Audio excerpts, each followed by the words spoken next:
Од страна на непознат сторител извршена е тешка кражба во Македонски пошти Битола, при што насилно од сефот се одземени околу 53.500 денари, соопшти Министерството за внатрешни работи. Кражбата вчера во 7 часот во СВР Битола ја пријавил вработен во Македонски пошти Битола. МВР во соопштението појаснува дека сторителот со подесен предмет го отстранил катанецот од металната решетка од влезната врата во поштата. Влегол внатре, делувал на бравата на горната врата од сефот, го отворил, ги одзел парите и го напуштил местото на настанот.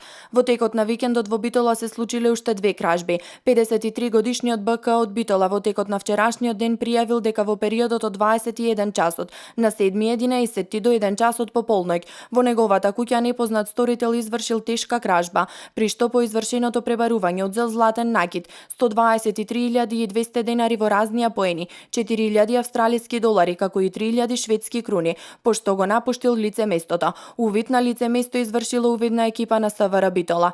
На 8.11.2015 година во селото Буково Битолско, непознат сторител со прекачување преку прозорец влегол во куќа собственост на 59-годишниот ВП и извршил тешка кражба, при што одзел 33.500 евра, 3.000 долари, 6.500 денари и златен накид, стекнувајќи се со противправна имотна корист од 2.350.000 денари. Од СВР Битола информираат дека се преземаат мерки за пронаоѓање на сторителите на кривичните дела и целосно расчистување на трите случаи.